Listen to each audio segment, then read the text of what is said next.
जय हिंद दोस्तों। आज हम बात करते हैं कि आखिर जवानों को पेंशन क्यों नहीं मिल सकता। जब संसद के सभी सदस्यों को पेंशन मिल सकता है, चाहे वो लोकसभा के हों या राज्यसभा के हों। संसद सदस्यों को भत्ता पेंशन अधिनियम 1954 के तहत ही मिलता है। जवानों के लिए ये हो गया कि 2004 के बाद जो भी जवान सरकारी नौकरी में हैं तो उनके लिए पेंशन नहीं है, सरकारी कर्मचारी हैं तो उनके लिए पेंशन नहीं है। कोई भी संसद सदस्य हो, चाहे वो लोकसभा का है वो या राज्यसभा का है, उसे 25,000 रुपये पेंशन हर महीने मिलती है। तो फिर जवानों को क्यों नहीं मिल सकती। अगर कोई सांसद 5 साल से ज़्यादा समय तक सांसद रहता है तो उसे हर साल 1,500 रुपये ज़्यादा मिलते हैं।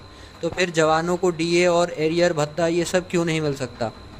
अगर कोई सांसद एक से ज़्यादा बार सांसद रहता है तो भी उसके पेंशन में बढ़ोतरी होती है। तो फिर जवानों को पेंशन क्यों नहीं मिल सकता। संसद सदस्यों को मिलने वाली पेंशन जो लागत मुद्रास्फीति सूचकांक होती है उसके आधार पर हर 5 साल में बढ़ाया जाता है। तो फिर जवानों का पेंशन सरकारी नियम के अनुसार ओल्ड पेंशन सिस्टम क्यों नहीं दिया जा सकता। सांसदों को कार्यालय खर्च के लिए हर महीने 60,000 रुपये मिलते हैं, लेकिन जवानों को पेंशन नहीं मिल सकता। तो क्यों नहीं मिल सकता। संसद सदस्यों को निर्वाचन क्षेत्र भत्ता के तौर पर हर महीने 70,000 रुपये मिलते हैं घूमने के लिए और क्षेत्र भत्ता के तौर पर, जबकि इनको काम कुछ नहीं कराना है पर फिर भी इनको 70,000 रुपये मिलते हैं, लेकिन जवानों को पेंशन नहीं मिल सकता। तो क्यों नहीं मिल सकता। ड्यूटी पर रहने के दौरान संसद सदस्यों को हर दिन 2,000 रुपये का भत्ता मिलता है।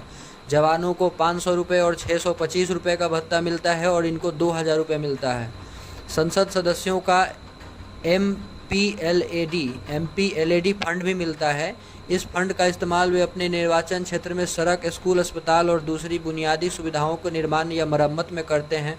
तो दोस्तों, आपको पता ही है कि ये कितना काम कराते हैं।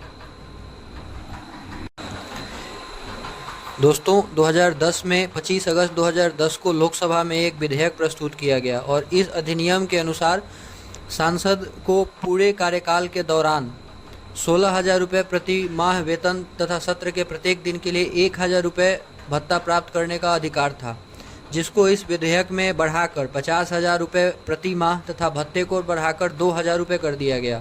लेकिन जवानों को नहीं मिल सकता। जवानों को, सरकारी कर्मचारियों को क्या मिलता है। तो दोस्तों, 500 रुपये कहीं भी ड्यूटी अलग रहते तो मिलता था, अब उसको 625 कर दिया है।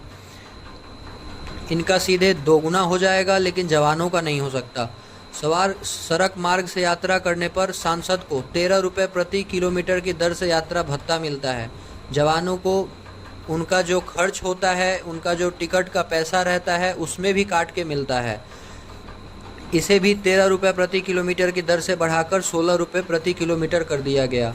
सांसद के जीवन साथी को कुछ शर्तों के साथ 7 साल में अधिकतम 8 बार यह सुविधा मिलेगी। सांसद की जो पत्नी होती हैं, उनकी जो जीवन साथी हैं, उनको भी साल में यह 8 बार सुविधा मिल सकता है।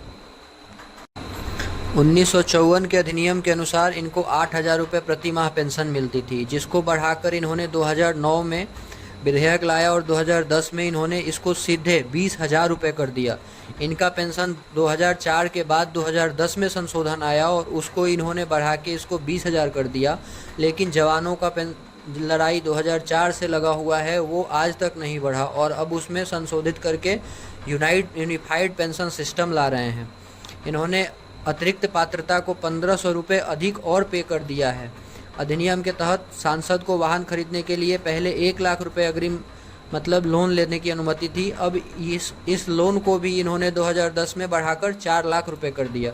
तो आप ही बताओ कि क्यों आखिर किसी जवान, किसी सरकारी कर्मचारी को यह सुविधाएं नहीं मिल सकती। क्या उनके बीवी बच्चे नहीं हैं।